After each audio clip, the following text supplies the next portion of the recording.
Okay, welcome everyone to Daf Yomi, 1 week at a time, Masechet Yoma. This is our second lesson in Masechet Yoma. Today we are going to be reviewing Daf 10 through 16, and um, and yes, as Lynn just reminded me, it's still Pesach Sheni in the States. So for those of you who remember learning Masechet Psachim, was not that long ago, and we learned about getting that second chance at Pesach Sheni. So that is actually today was the 15th of Iyar, and that was that second opportunity. So. Wishing everyone a Pesach Sheni Sameach. And okay, we're going to get started on Daf 10.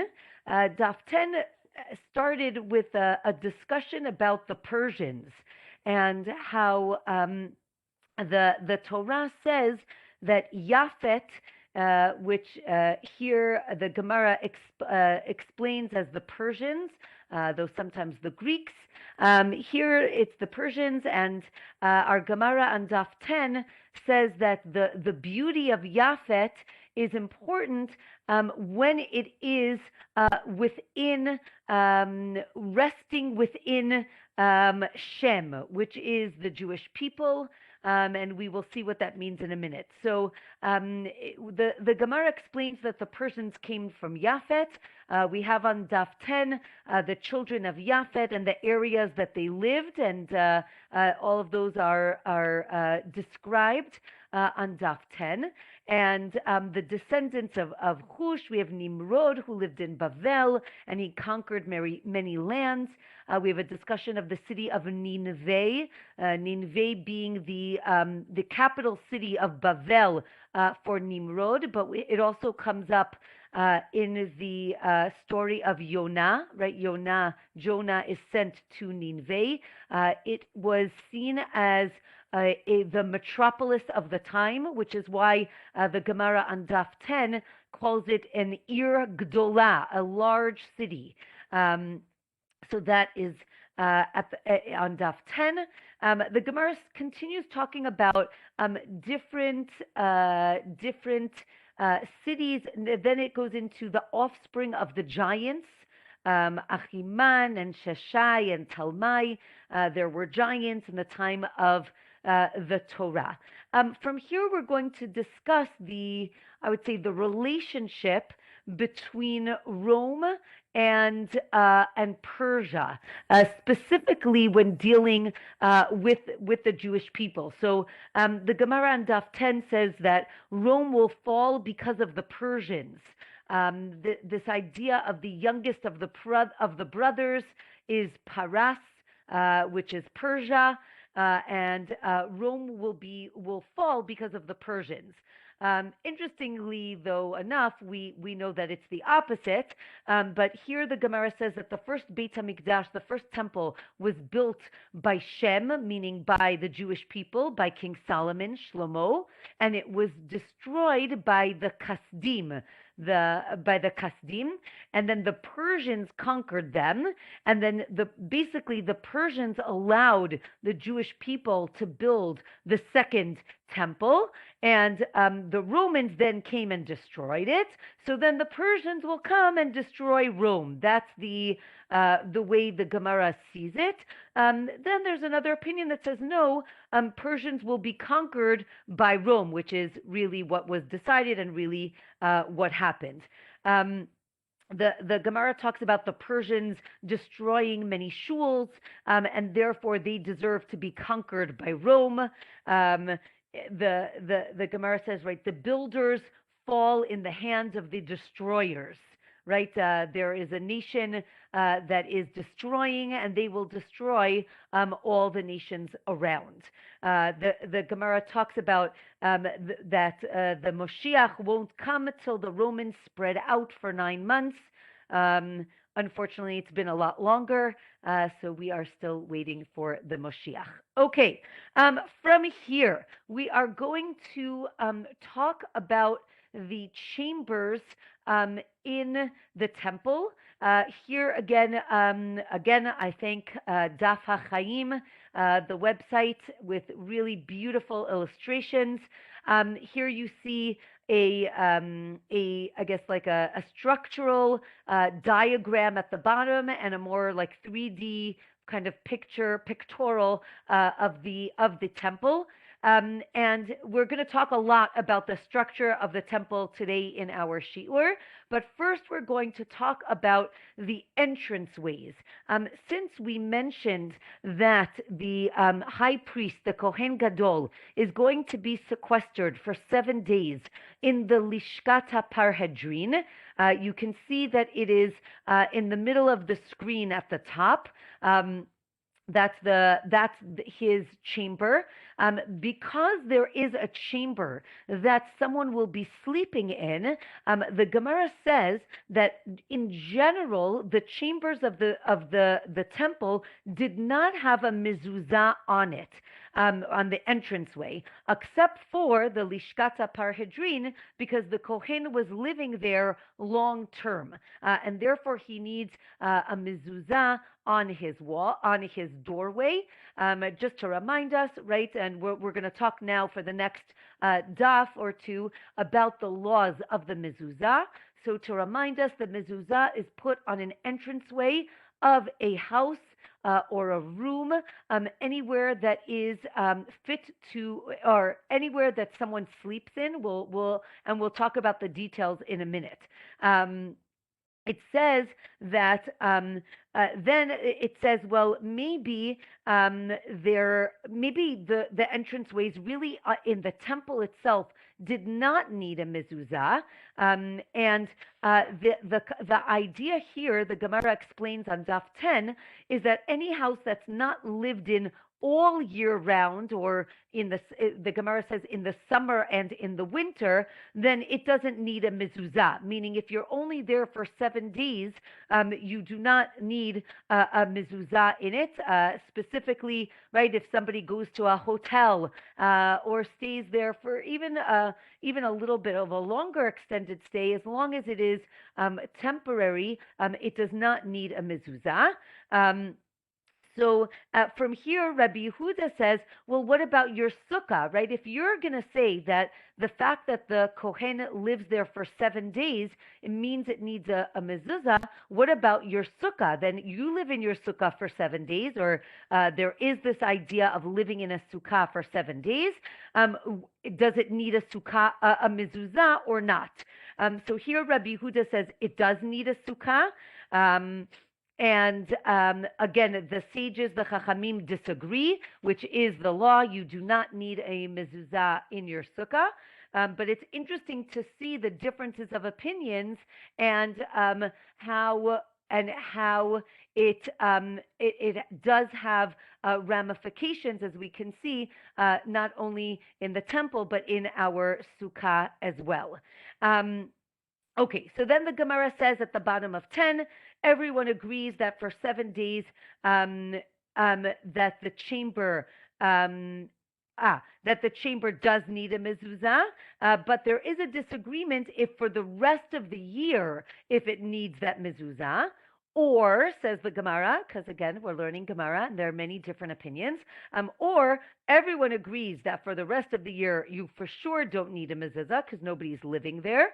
And the question is, if in these 7 days it needs a mezuzah or not, right? Again, the sukkah is the question is the sukkah, going back to our sukkah, is it seen as a permanent dwelling or as a temporary dwelling? Again, the sages see it as a temporary dwelling, therefore it does not need a mezuzah. Rabbi Yehuda sees it as a permanent dwelling for these 7 days, and he says it does need a mezuzah. So just an interesting, again, an understanding of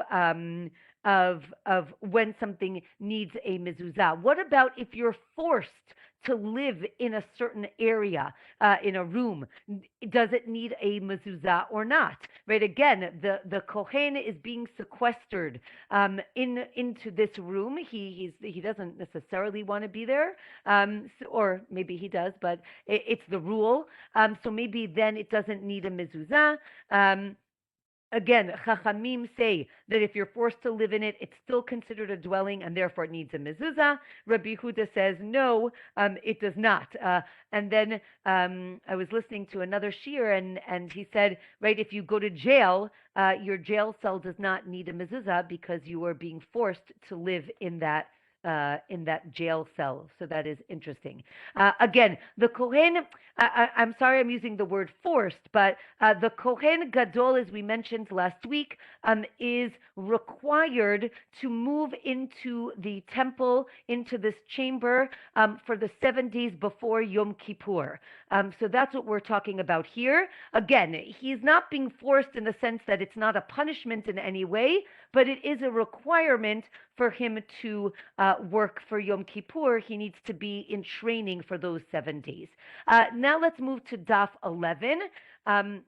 Again, the Gemara says that all the gates into the Beit HaMikdash, into the temple, did not have a mezuzah in it, except for Sha'ar Nicanor. Again, here is the Sha'ar Nicanor is again in the middle of your screen.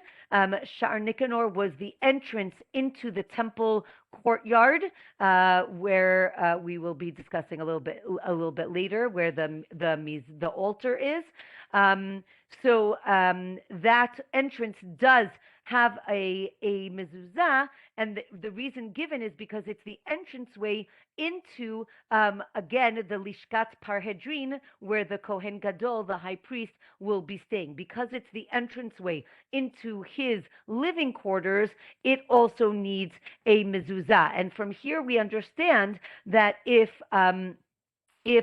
something is, as the Gemara continues and says, it says bisha'arecha, in Shema, we talk about we learn about the requirement, the commandment about putting a mezuzah on your door, and it says that it's going to be bisha'arecha, in your gateways or your entranceway, and therefore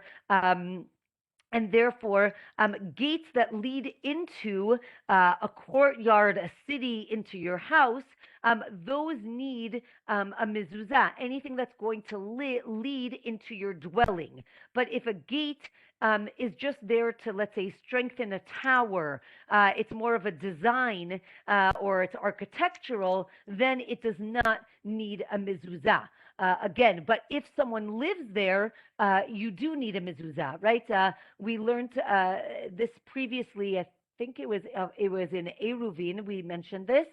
We talked about a shul, right? A shul doesn't necessarily need a mezuzah because nobody lives there.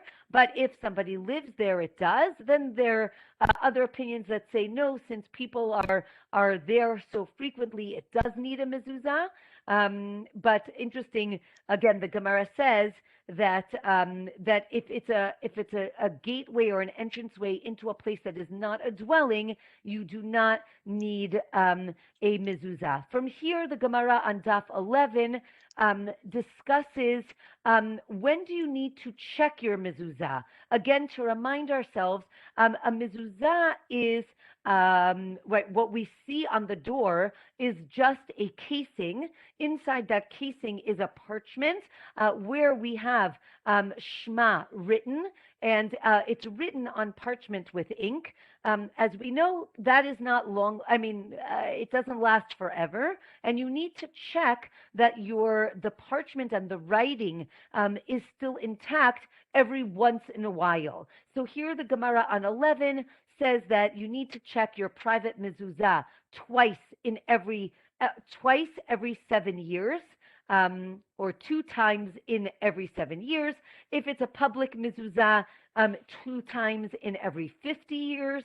And again, it's interesting to think about, again, checking mezuzot. It is something that is important. There are those who sometimes if things are I don't know, not going very well in a household, sometimes a rabbi will suggest that you check your mezuzah to see that everything is intact. The Gemara continues on 11, telling us that storage areas don't need a mezuzah. Again, it says beitecha, in your house.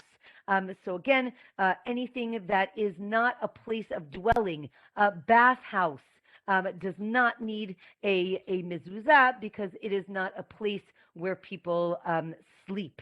And from here, the Gemara continues and talks about gateways and how there are 6 types of gates that are exempt. And then it talks about archways. Now, those of you who learned Eruvin with me, we learned about this as well. What constitutes an entranceway, a gateway, especially when we're dealing with an arch? In general, an entranceway is 10 tfachim, a minimum of 10 hand breadths high, as you can see here in the picture, 10 hand breadths high, and 4 wide. The question is, especially when you have an archway, when does it start to arch? And the Gemara basically says that as long as at least the first 3 tfachim, the bottom, are 4 tfachim wide, that would be called an archway, an entranceway.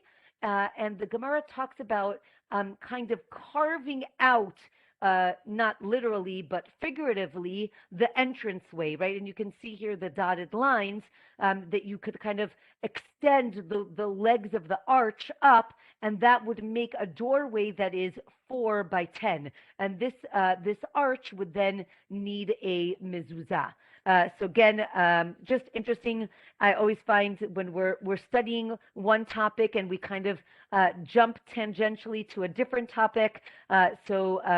Talking about the chambers in the temple leads us to a discussion about mezuzah on entranceways. So I just think it's very interesting to see how that works. Okay, Daf 12.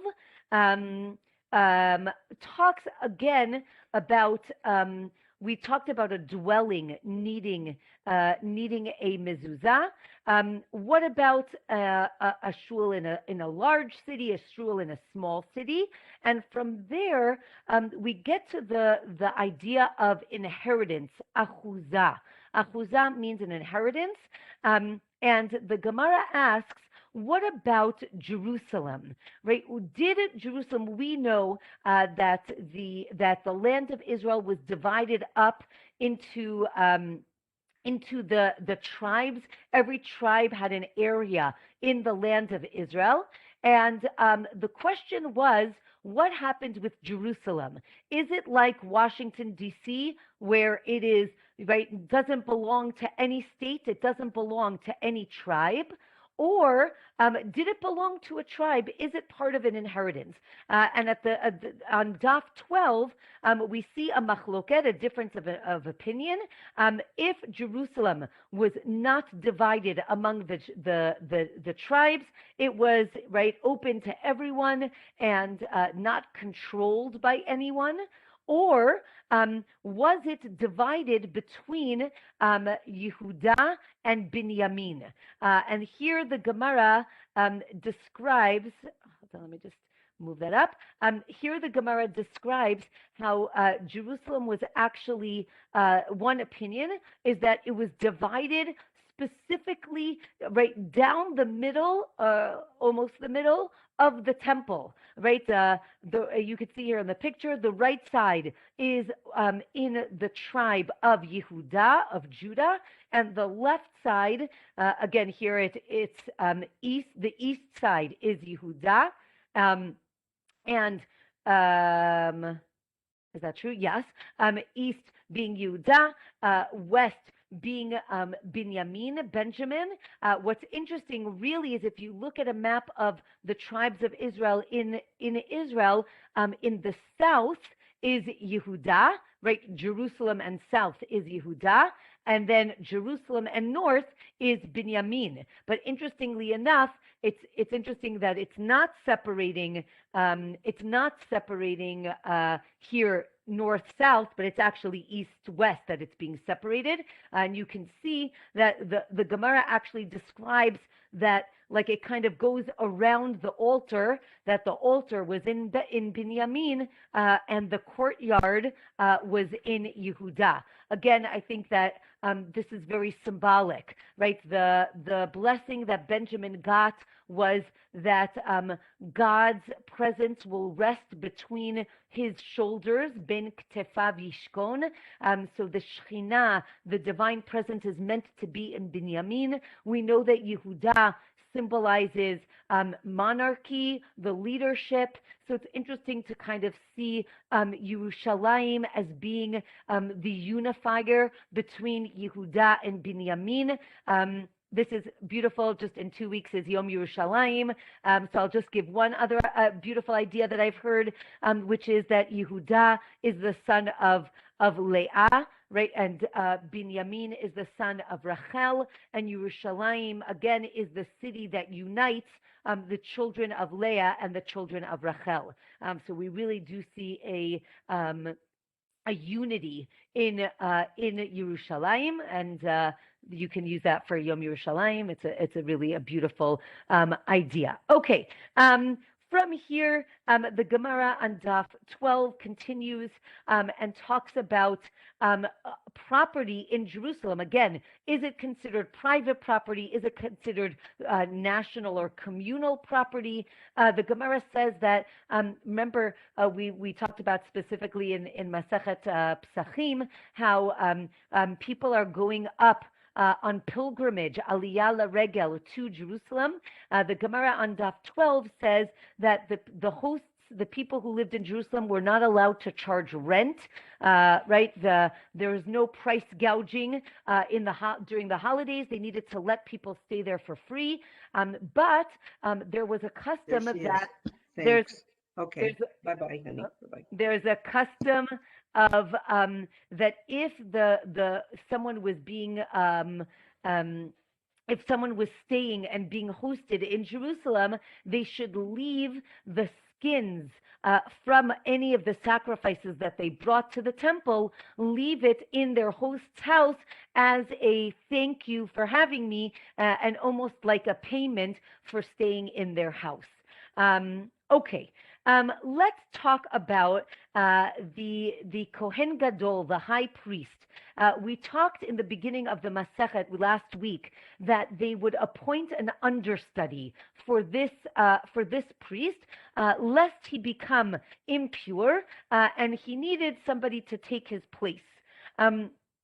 So the Gemara on Daf 12 says that the understudy was always there, and he was also learning all of the work that all of the temple service that they needed to do. And then he would be ready in order to take over for the high priest. From here, there's a discussion about the belt, the avnet, that the Kohen Gadol, the high priest, wore. There's a difference of opinion whether it was pure linen and therefore special for the high priest, or was it a different type of belt that was worn, and then. Again, so the belt of a regular Kohen was actually made of wool and linen. And as I mentioned last week, that is what we call shatnez. We are not allowed to mix wool and linen, but there was a special dispensation given to the Kohen because that is what the Torah says the belt was made out of. The belt was made out of wool and linen, or again, as we see, there are differences of opinion. Maybe it was only pure linen and not a mixture of wool and linen. Again, we said that as I mentioned, the belt of the high priest on Yom Kippur was linen. During the year, it was this mix of wool and linen. And then again, there's an argument about the regular Kohen during the year. The Gemara talks about on Daf 12 how when the after Yom Kippur, again, we're going to see a little bit later on the special clothing that the high priest is going to wear on Yom Kippur. It is all white linen clothing. But the Gemara on Daf 12 tells us that he has to leave his clothing there at the end of Yom Kippur. Either it is hidden away, meaning buried, and it is never used again, meaning it was a one-time opportunity for the Kohen to use this article of clothing, or it was left there, he didn't wear it again, but maybe a regular Kohen could use this clothing, again, because it was white linen. That is what the regular priests wore during the year. So maybe it could be used by a regular Kohen during the year. Now, at the bottom of Daf 12, the Gemara says, what happens if the high priest becomes impure? He cannot do the service of Yom Kippur. He can go back to being the high priest in the temple. But the second one, again, remember, if the first one couldn't do the work, couldn't do the service, so the second, the understudy, did the avodah, did the service for Yom Kippur. What happened to him? So now we have a problem, because the first one goes back to being the Kohen Gadol, the high priest. What happens to the understudy? So one is that he remains like a Kohen Gadol, and there are actually going to be two. The other option is no, there can't be two, so he can't be the high priest, but he also can't go back to being a regular priest. Right? We learned this concept of Ma'alin bekodesh ve'ein moridim. We go up in sanctity, we do not go down in sanctity. Once this priest became a high priest, even though it was temporary, we don't want him going back down to becoming a regular priest. But then that kind of leaves us with a problem, because he doesn't really have a job anymore. So it seems that this is what happens at the top of Daf 13, that basically he really should not be the high priest or the priest, and he kind of is in this limbo situation. But if he did do any service in the Beit HaMikdash, in the temple, it would be considered valid. Again, if the Kohen Gadol, the high priest, dies, this second one is going to take over for him. And from here on Daf 13, we have an interesting discussion about the possibility that maybe they should appoint a second wife for the high priest. Let's just understand what we're talking about. The Gemara explains that the Kohen Gadol, the high priest, must be married on Yom Kippur in order for his service in the Beit HaMikdash to be valid. It says that he's going to atone for himself and for his household. Who is his household? The Gemara learns that means that he must be married. Now we have a problem. What happens if right before Yom Kippur, or even on Yom Kippur, what happens if his wife dies? What happens?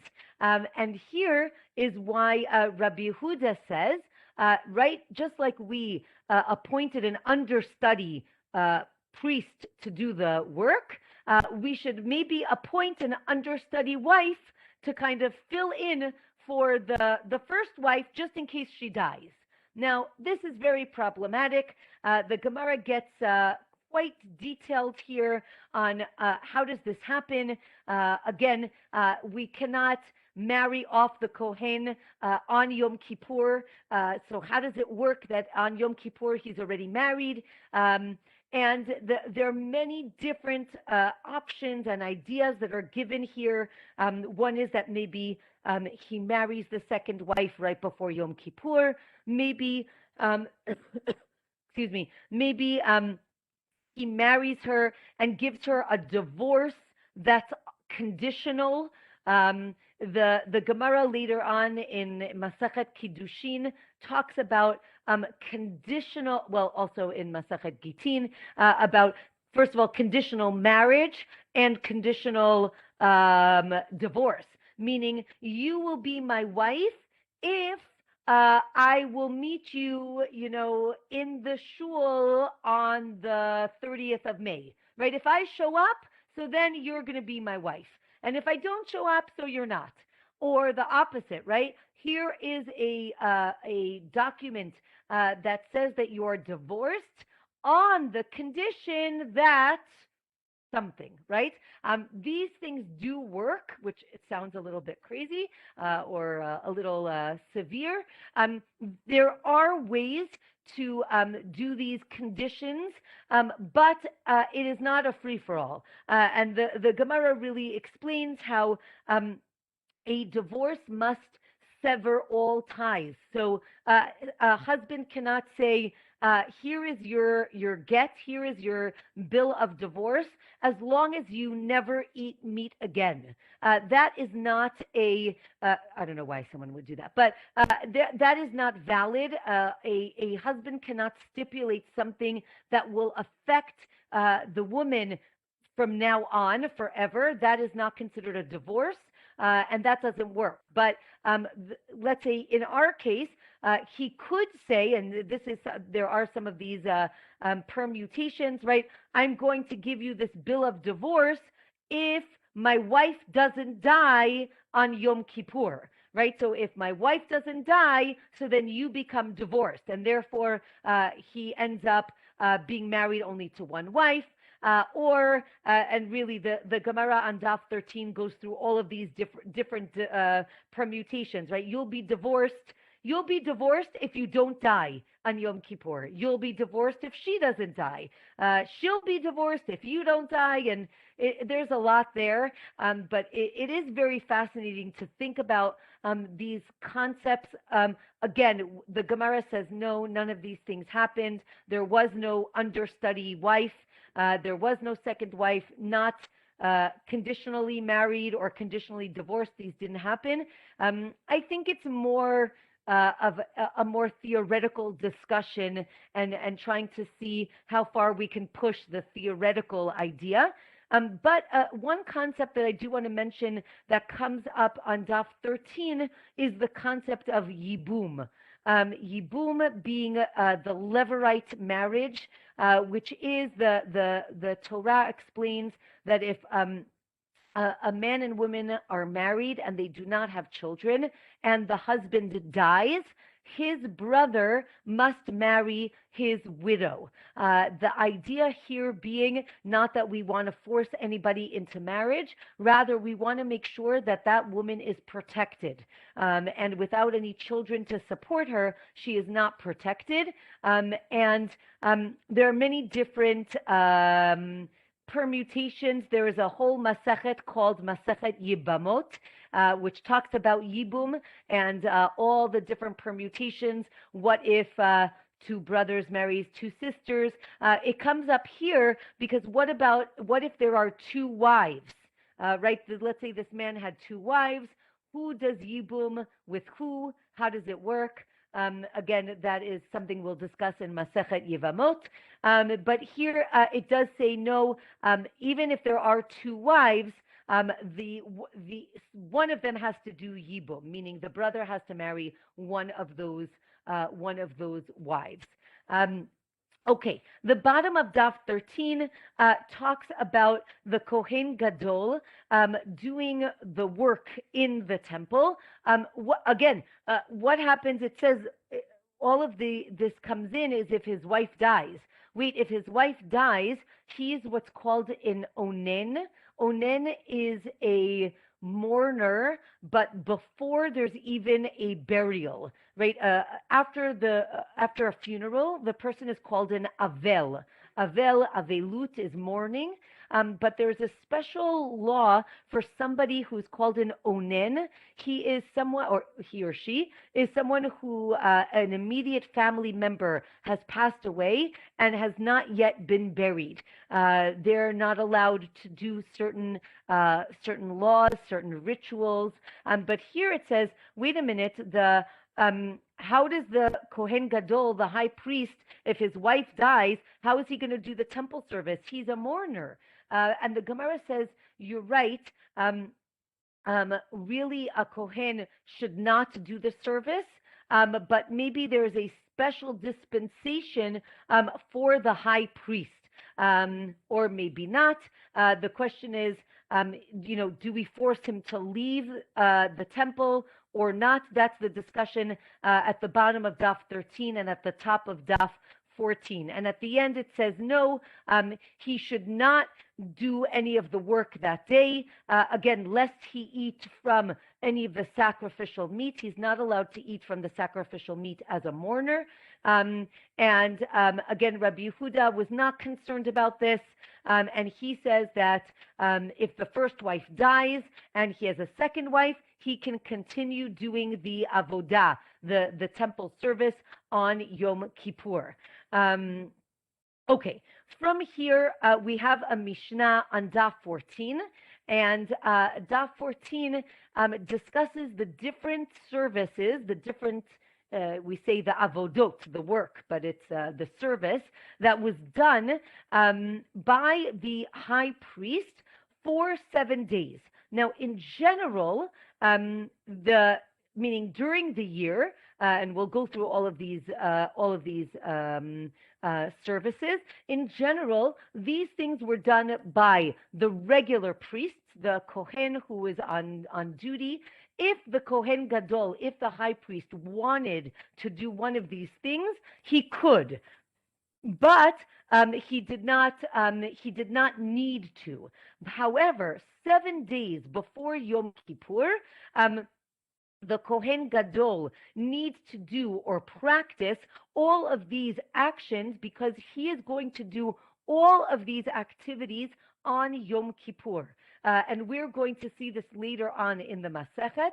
On Yom Kippur, the person who is walking around the whole morning at least is the high priest, the Kohen Gadol. He is going to do all of these services, and therefore he needs to train for 7 days.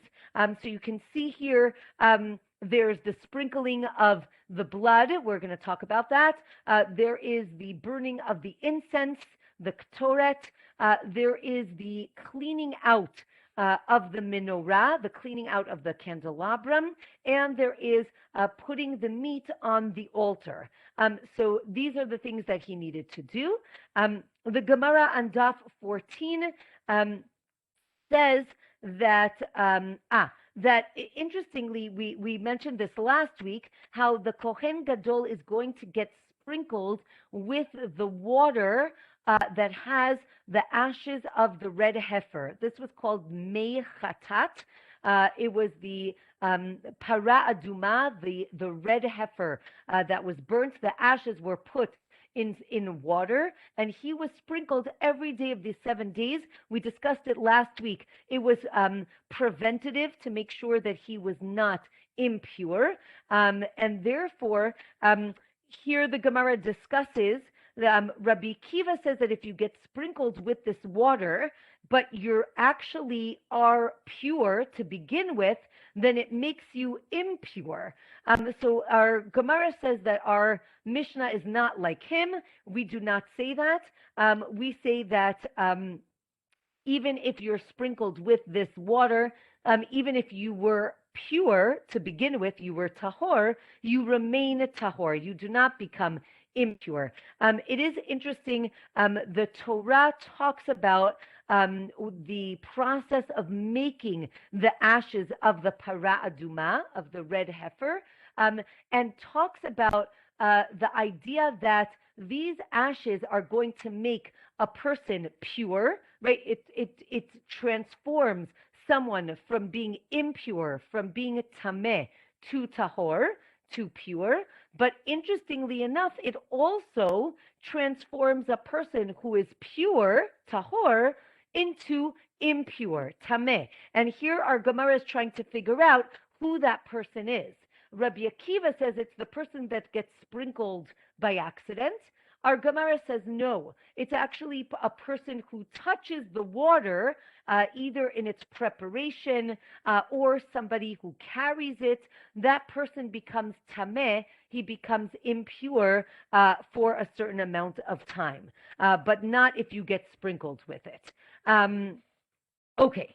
Okay, from here, the Gemara is going to bring two mishnayot that seem to be contradictory.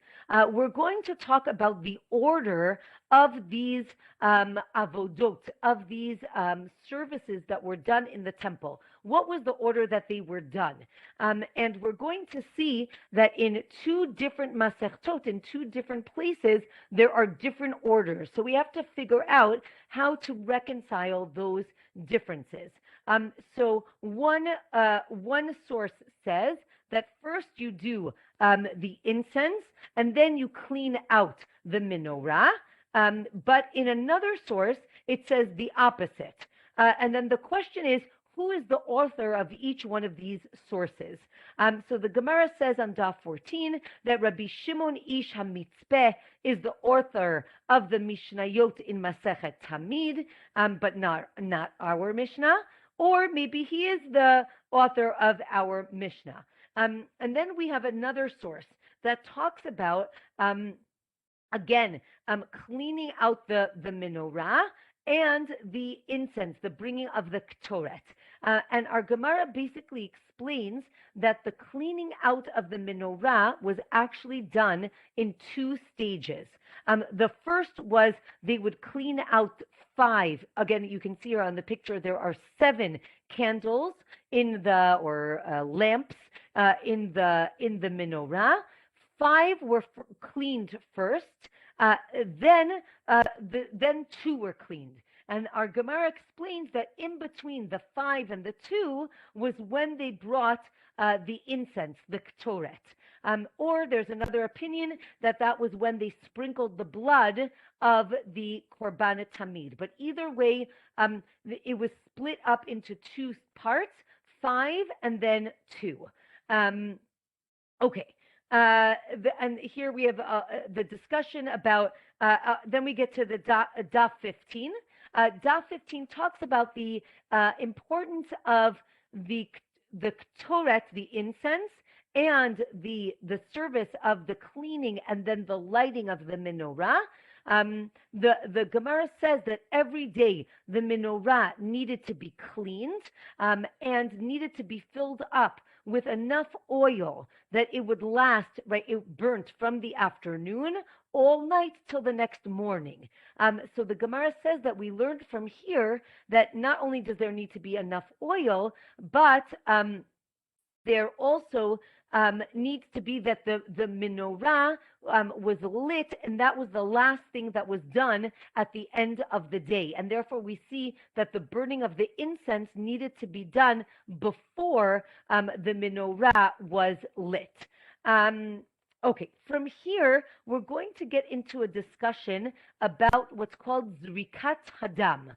Zrikat Hadam is the pouring or the sprinkling of the blood on the altar. Now, every sacrifice had blood, right? That was part of the service of the ritual of the sacrifice. Blood was collected in a vessel, brought to the altar, and then the blood was placed on the altar. Now, we're going to talk about what the altar looked like in a minute. You can see here one picture, and we're going to have a lot of pictures right now. But basically, there are a few things to understand. The altar, as you can see, was a square. Again, north, south, east, west. We'll see how it was situated. And the blood needed to be put on all 4 sides. Now, a korban olah, which is, again, the korban that was completely burnt. That was placed, the blood of, again, we're not talking about the meat being burnt on top. We're talking about putting the blood on the side, on the wall.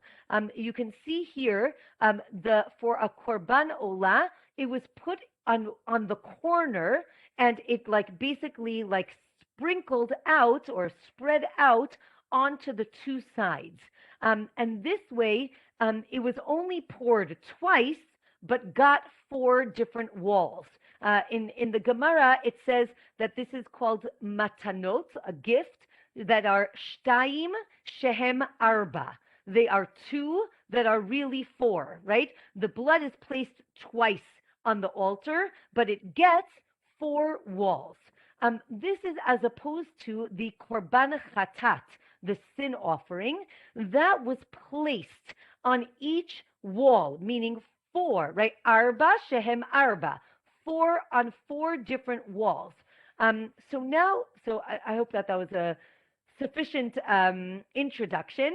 So our Gemara on Daf 15 has a difference of opinion on how the blood was placed on the altar for the Korban Tamid. Again, the Korban Tamid is the Korban, the sacrifice that was brought daily, once in the morning and once in the afternoon.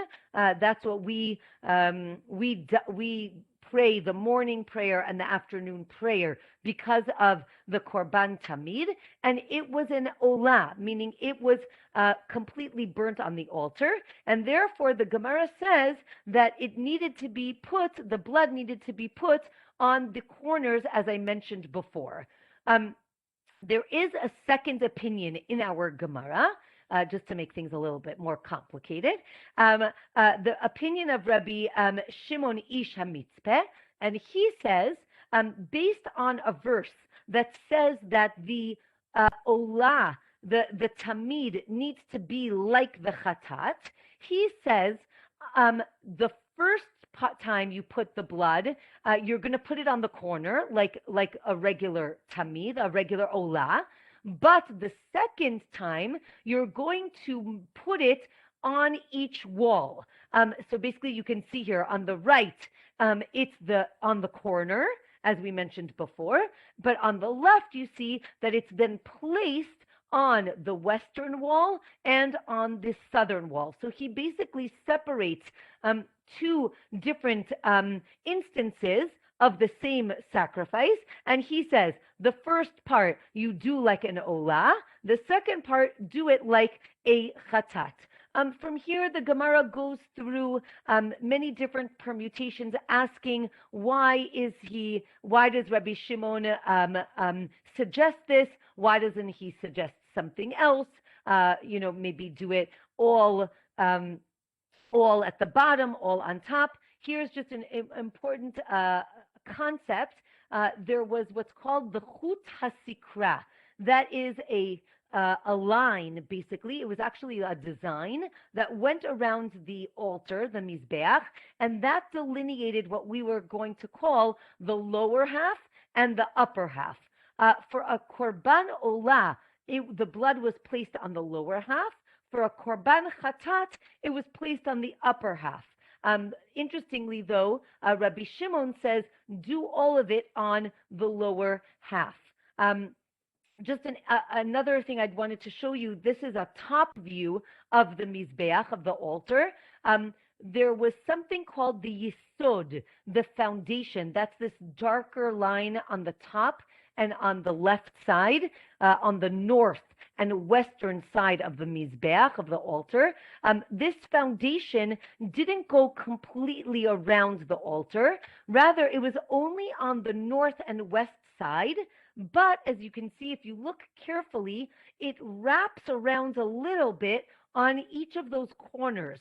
So if you look at the northeast corner, that corner has the yisod, has the foundation, and the southwest corner also has the foundation, right? As opposed to if you go to the 2 other corners, the southeast corner does not have a foundation at all. Again, I think this is you can learn a lot about this. I think you can kind of dig deeper here, right? The idea that there's a foundation you need in order to give your matana, your gift, to the altar. There needs to be a foundation. There needs to be a basis, again, literally, but I think also figuratively. And this explains why the blood was sprinkled on these 2 corners, northeast and southwest. Okay, from here, and in our last 10 minutes, the bottom of Daf 15 and the rest of Daf 16 are going to talk about the chambers, or at least let's talk about the bottom of 15 and top of 16, the chambers in an area called the Beit HaMoked. You can see here the red arrow is pointing to it. It was a place where there was a fire, where the Kohanim would sleep, where they warmed themselves up. Again, in the temple, the floors are all stone. They're walking barefoot. But as you could see here at the bottom, there were four chambers that were on the edge of the temple courtyard. Two were within the courtyard, right? I would say to the south, and two were right out of the courtyard, and they were therefore not on sanctified, right? They were not considered in the courtyard. From here, the Gemara, not going to go into all the details, but the Gemara says there's a discrepancy between, again, two Mishnayot. What were these four chambers? There seemed to be a discrepancy between what was in each of these chambers, meaning they all agree that there were four chambers, but the Gemara specifically on Daf 16 is talking about where they kept the animals, the lambs or the sheep, and the option is they were either kept in here, number one, in the northwestern corner, or in the southwestern corner. And again, the Gemara has to justify how we can figure out these discrepancies. From here, the Gemara is going to talk about the dimensions of the outer courtyard, the Ezrat Nashim.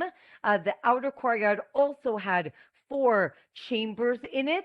The dimensions were 135 by 135. Again, each chamber had a different use. From here, since we're talking about again, just to orient ourselves in the temple, right? You entered from the east and you walked to the west. Again, north is above, south at the bottom. So you walked east to west. And since we're talking about the dimensions of the temple, the Gemara here, and I know if you read it in the Gemara, I think it got very complicated. This picture, again, I thank Daf HaChaim profusely. I think it's an incredible picture.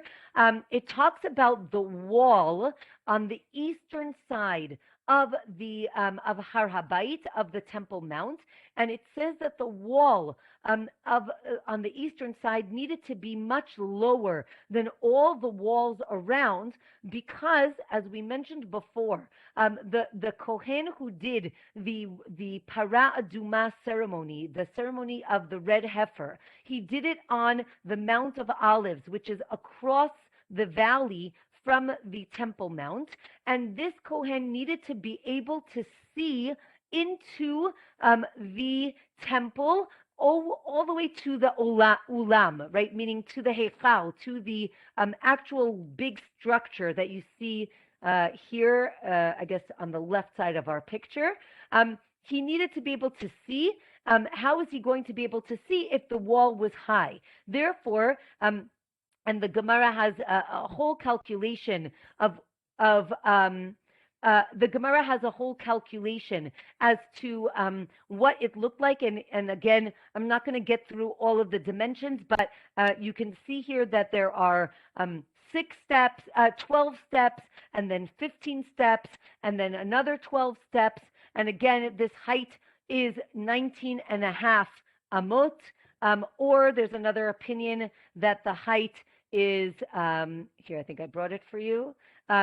So again, he needs to be able to see across, as you can see here. You see the priest on the other side. He needs to see across. There's another opinion that maybe it was 20 amot high. That would get you a much better view if it was 20 amot high. Again, you can see here the green dotted arrow is the view. Oh, right, the view. You want to make sure that you could see and that he was able to he would have to see over it in order to see into the Hechal. From here, there's a discussion. Wait, there's also the Mizbeach, the altar, which is very high. So how does that work? And here again, you can see you want to make sure that there is a clear line of sight from the east all the way through to the west, I guess, till you get to the sanctuary that will go over the Mizbeach. You see if the red line doesn't work, it just hits the Mizbeach. And finally, I think the last picture that I brought, this is a little complicated, but again, the dimensions, we were going east to west, and the Gemara says, since we're going to give you the dimensions east to west, they will also give us the dimensions north to south. And here you can see, maybe I'll blow it up a little bit for you. No, sorry. Okay, here you can see if you go north to south, right from the wall, you have 8 amot till you get till the poles, and here the Gemara goes through all the things that were in the temple courtyard. A lot of these things, the tables, the rings, where you can see those like semicircles. That's where they slaughtered the sacrifices. The tables were where they cut up the animal, and then the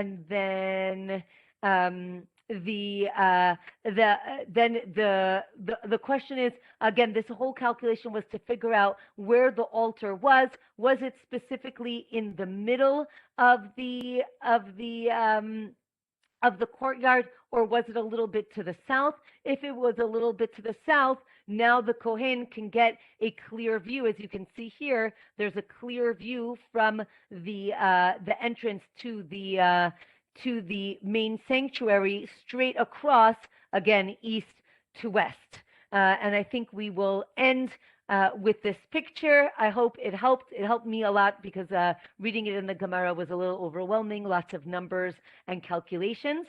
But again, the idea was to give you a feel of what the temple looked like, who could see what and when. And next week we will continue discussing the preparations that the Kohen Gadol, that the high priest will be preparing in order to get us to Yom Kippur. So I wish everyone a Shavua Tov, a great week, and see you next week, everyone. Thank you, Rabbi. Bye. Bye-bye. Thank you so much. Thank you. My pleasure.